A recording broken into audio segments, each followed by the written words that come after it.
From religion to wrestling, gumbo to grits, politics to poetry, and all things Southern in between, this is Take on the South. Produced by the Institute for Southern Studies and hosted by the College of Arts and Sciences at the University of South Carolina, Take on the South examines the highs and lows of the American South, examines the truths and fictions of the country's most distinctive region, and picks the brains of some of its most accomplished students. To understand the South, you need to take it on, and that's what we'll be doing. Join us as we take on the South.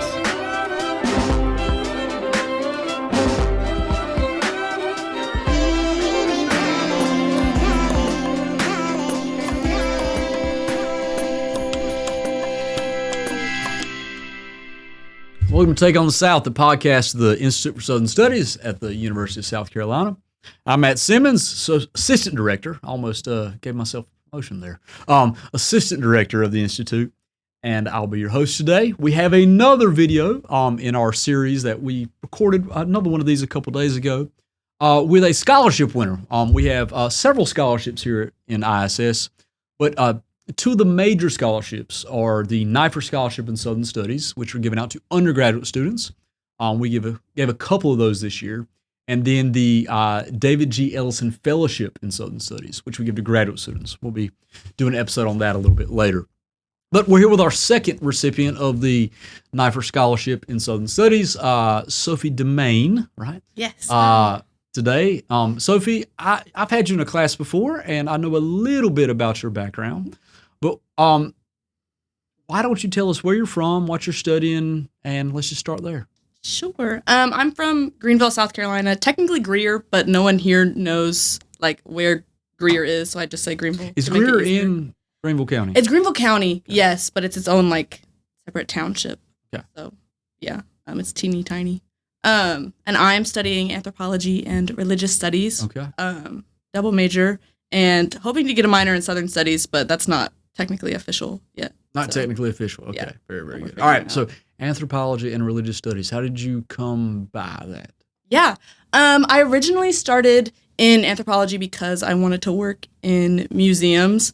I, as a kid, thought that museums were like the coolest thing ever. They are the coolest thing ever. Yeah. So, you were correct about that. I went to Washington, D.C. when I was younger, and I had this like little notebook, and I drew every single exhibit that was in every single museum ever. I found it like a couple years ago, and it was so fun and so cool. That's adorable. Yeah, it was really good, and I think that like education for the purpose of education is just really good. And so I wanted to do curation and just like be involved in that world. I don't really think that that's the goal that I'm looking for right now. Okay. But it got me into anthropology, which I love. And I'm super excited about.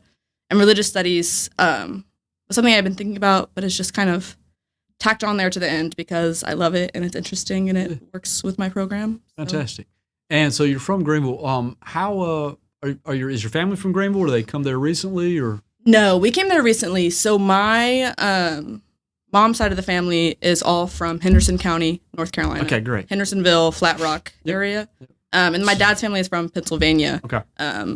But we came to Greenville through my dad's work a couple years before I was born, and then so I've grown up there. You've grown up there, but don't have any like super intensive family ties. Yeah. So Greenville's an interesting place. You and I were chatting about this a little earlier in my office, and you said the problem with Greenville is that it's becoming the millennials are taking it over. Yes. I think that's what you said, right? I did say that. So just with your own experience and your own growing up in your 19, 20 years on this planet, how have you seen Greenville change during that time? And have you seen anything about, like, is the identity of Greenville started to shift? I think that Greenville's really interesting because it is like such a good place to raise a family. Like, I think that that's why Which is why all the millennials want to move there. there. Exactly. Yeah. And that's why we stayed in Greenville for so long because I think it's just like, that's the place where you want to go and raise your kids. Greenville County has like one of the best school districts in the state. Like, it's really good education. Everything's really good. But as much as like people want to move there to like raise families, like we're big in Southern Living magazines, like almost every single one that you'll go through, there's always something about Greenville in there, which is crazy. But Greenville also is like the home of the DINKWAD. Like, what is a DINKWAD? Double income, no kids with a dog. So it's, you've got like young single couples who like don't have kids yet, maybe aren't planning on it, but they like have enough money to like buy a home and like have a dog, and they like are up and down the Swamp Rabbit Trail all the time. Like Dinkwad. Yeah, have you never heard that before? No. I'm just thinking of all the people I went to high school with. That describes precisely now. Yeah. So it's really because Greenville is such a beautiful place. Yeah. I don't know. It's really interesting just seeing the two different populations that I think are there. So you got the family people, and then you got the Dinkwads. Man, Yes. I'm gonna use that all the Yeah, time. I can't believe you didn't know that. I never heard that. I never heard that. I guess because I am not a Dinkwad. There's just Dinks, which is double income. Yeah, I knew Dink. I knew Dink, but the wad I never heard. Yeah. Right, yeah. So But it's just interesting. You said Greenville shows up in Southern Living magazine all the time. Southern Living is a interesting magazine yeah. for a variety of reasons. But one of the things is, one, Southern Living is now owned by a conglomerate out of somewhere in the Northeast, I think out of Manhattan, right? It hasn't been owned locally in the South for many years, for decades now. But it and sort of parallel magazines like Garden Gun are very invested in sort of crafting a particular image of what South means. And so you're saying Greenville shows up in those magazines all the time. What sort of image do you think a magazine like Southern Living is trying to show of the South in highlighting Greenville? Yeah. I think that it's really polished because it is a magazine, but also just because that's like what you want to see. It's like super polished with like, white picket fence, hydrangeas and stuff like that. It's, I don't know, it's really interesting because they're always like highlighting like restaurants and homes and, shops and stuff like that. But it's not like the super local places. I think it's always places that people could feel like comfortable coming to, even if they weren't from that culture. So it's like the South, but for people who aren't Southern. South, but for people who aren't Southern. Okay, so Greenville is. Do you think that's a fair assessment of what? Maybe not the Greenville you grew up in. Yeah. Maybe not the Greer you grew up in, but what it's become, the South for people who maybe aren't. The South for people. The South that is comfortable and consumable for people that aren't Southern. I think that consumable is a really good word. I hate to say that because I love Greenville and I think that it is such a beautiful place and it makes sense why people want to live there. But yeah, I think consumable is a good word. Consumable. Okay. Good word for that. So this kind of circles back to what we're doing here. So you're doing anthropology, and do you, as a aspiring anthropologist, if I may sort of put something in your mind there, if I can use some anthropological terms here, did you understand yourself then as having a sort of emic perspective on South growing up, or because your mom's from, Hendersonville, Flat Rock, which is right across the state line from Greenville, and is a similar sort of place, a similar sort of culture. It's that sort of, getting into the mountains, not quite up to the Southern Appalachians, but this sort of upper Piedmont South sort of culture. But it's also, for a long time, had a kind of, it's been a sort of an elite tourist spot. A place like Flat Rock, right, has been that for a long time, right? And it's going to have that sort of consumable South aspect, or at least it's become that over a while. Your dad's from Pennsylvania, but of course, where in Pennsylvania was he from? Do you know? I do not know. Okay. But I mean, a lot of Pennsylvania, central Pennsylvania, actually has a lot of connections ancestrally with the Piedmont South, right? Because of the Great Wagon Road brings all the Scotch-Irish down from central Pennsylvania into the Shenandoah Valley of Virginia, into the Piedmont, North Carolina, South Carolina, into northeastern Georgia, right, down into sort of central Alabama. That's all that happens there. So there's this weird connection there. But so you've grown up. Did you grow up with a sense of Greenville as a Southern place? Did you grow up with a sense of yourself as a Southerner and thus having a perspective on what South meant? Or was that something you came to once you left Greenville, once you got here to USC? How did that happen? Yeah, I didn't. Looking back now, like at my childhood and at like my past, I think that definitely I was like in the South. Obviously, I was a Southerner, but I didn't grow up like aware of that fact. Yeah. I think it wasn't until I got here and like started meeting people who were not Southern and who were not from the South that I was like there is definitely. I don't know, a noted difference, not like good one way or the other, but a noted difference in, I don't know, just What kind of differences did you notice, and what kinds of people did you interact with that made you aware of this? This is gonna sound like so mean, but I think that like I really struggled with students coming from like New Jersey and New York and stuff, coming here to South Carolina, to a place like which I love, and then like kind of hating on it a little bit. Oh, really? I think that because USC has such a big population of close to half the population, student body population, are from out of state. Right. Yeah. And I think that they like came here and they're like, the roads are so bad and like the people are so dumb and like everything. And the roads are bad, and there certainly are people who are difficult to handle. But like, I don't know, they didn't have any right to come here and say that about South Carolina. And so I think that was the first moment where I was like, wait a minute, like. So you became defensive of the place, and in that defensiveness of the place, you began to associate with it more. Okay. Yes. Yeah. It was funny. I was having a conversation with a couple friends the other day. One's from Georgia, one's from Alabama, and I said something about, I said I'd read I was talking about something I read in a book, and I said Sam's from Georgia. I said, Sam, this book keeps talking about how these rural people from Pickens County, South Carolina, are so scandalized by Georgia because in Georgia, even the pastors drink whiskey. Yeah. That's the line in the book, right? And he says, well, man, we're between y'all and Alabama. We're going to be led to drinking for, we're going to be led to needing to take a nip on occasion, right? Then Nathan, the guy from Alabama, of course, he gives us some ribbon back about this, about how wonderful Alabama is and everything. And I had this realization. I'm like, that's what Southern people are. Like, we will drag each other's states so much. Mm-hmm. Like, I'm from North Carolina. Like, it took me a long time to like not look down my nose at South Carolina, right? Sure. That's just how it is.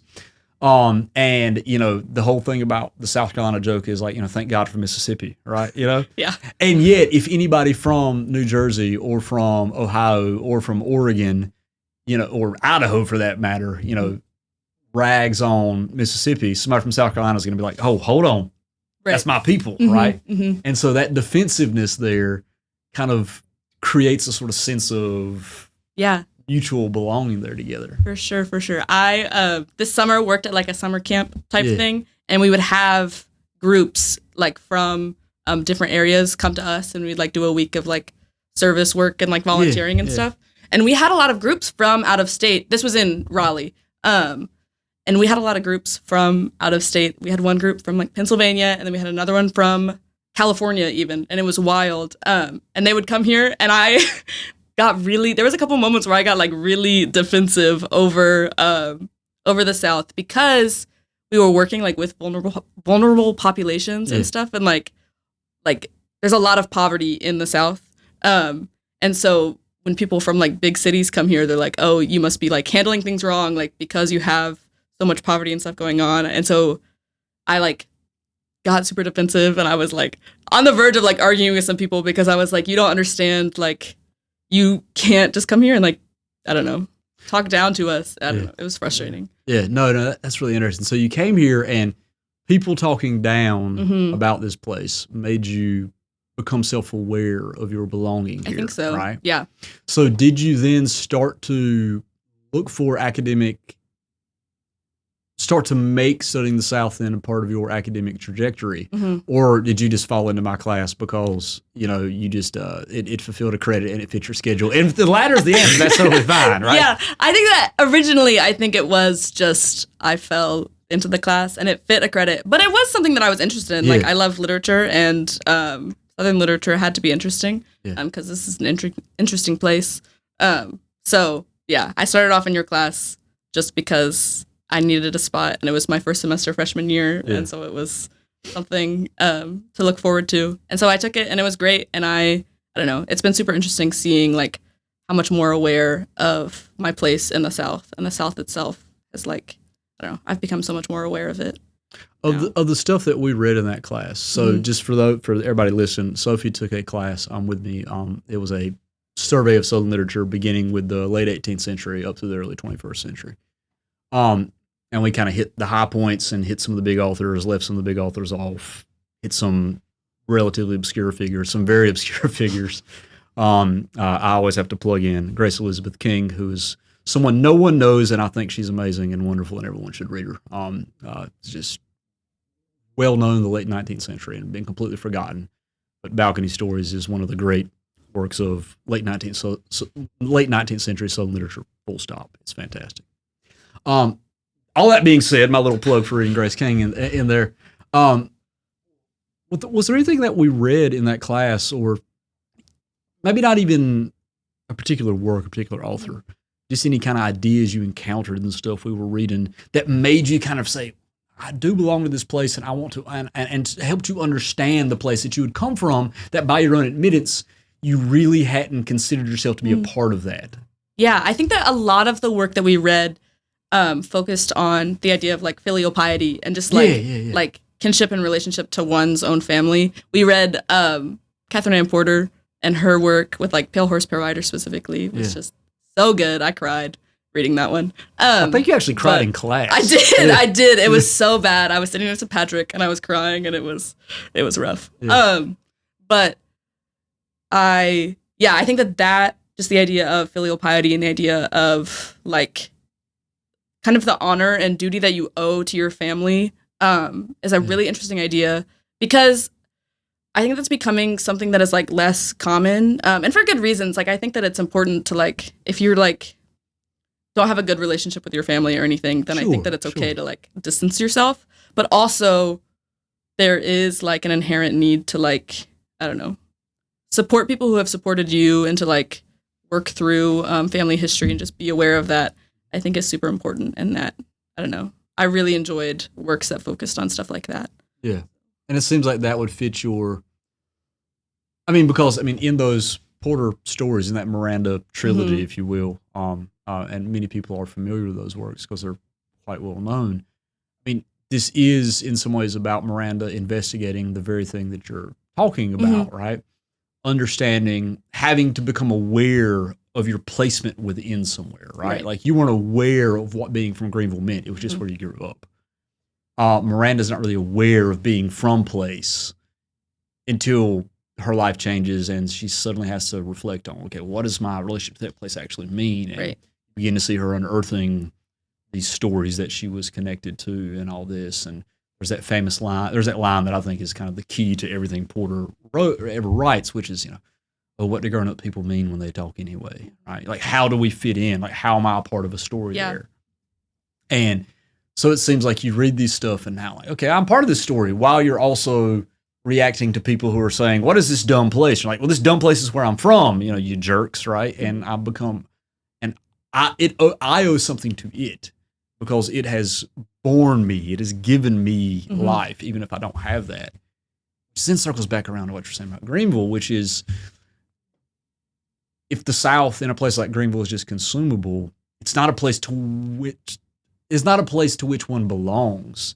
It's a place where one can go and simply buy, right? Can simply grab onto these sort of superficial sort of visions of South, this safely consumable vision of South, where you don't really need to belong to grab onto that. It's just, it's like almost a Southern buffet in a way, right? South means bike trails and, microbreweries, right? Yeah. Which, that's all Greenville is. It's a wonderful place, but, that's 86% of Greenville is microbreweries and bike trails, and the other 14% are Baptists. Yeah. Right? That's essentially Greenville, right?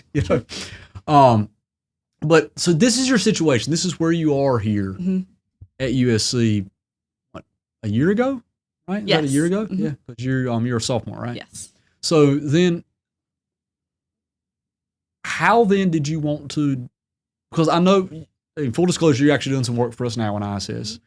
So how did you then start saying, well, I actually think I want to make studying the South a more sort of central part of my education, and what steps have you taken? How have you kind of started gearing your education towards you're not becoming someone who's studying the South exclusively, right? But I've had some conversations with you, and you seem to be kind of looking for ways to pull that into your study of anthropology and your study of religion. Yeah, I'm studying anthropology and I'm studying religion because I love people and I love to learn about them. And so I think that anthropology and religion is such a unique way to learn about people. And to study the South is to study like a group of people that I love a lot. And so I think that just like by studying the anthropology of the South or by like working with populations in the South, I think that it can be such just a unique way for me to better understand the place that I'm coming to know even more and to love even more despite having grown up in it. And then to just, fully experience that in hopes of being able to maybe share my work and share my understanding of that with other people who are coming in who don't understand it completely and don't understand it fully. And I think that I'm really excited for this. I'm really excited for the program that I'm like kind of crafting for myself with my studies. I think it's going to be so interesting. That's really awesome. Do you still want to do museum curation? Is that still what you're aiming towards here in, 2.5, 3 years? Not quite, I don't think, just because I don't know if I want to get a master's in museum studies. But I have been interested more in more like social work kind of nonprofit spheres of work. And so just supporting the South and supporting a group of people who I love would be so unique and special. And I don't know what that'll look like, but I'm excited to figure it out. You'll stumble into it one way. Yeah. Yes. Well, that's fantastic, Sophie. You are a really, really bright student, and you've got your heart is just, and having talked with you outside of class, you just have one of the biggest hearts, of anyone I've ever known.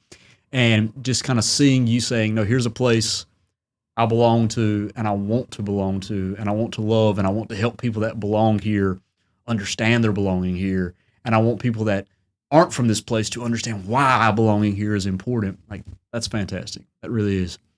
And thus, while we were so glad to support you with our with one of the 2024 Neuffer scholarships in Southern Studies, and I'm so grateful. Yeah. I don't think I could be here without it. No, we're happy to do that, and it's made for people who are doing the kind of awesome stuff you're doing. So, Sophie deMaine, a 2024 Neuffer scholarship in Southern Studies recipient. Thanks for sharing your story, and thanks for all the good work that you are doing, both with us at ISS in our program, and look forward to all the great work that you're going to be doing here on out. Thank you so much for having me. Yeah, thanks for coming on the show, Sophie.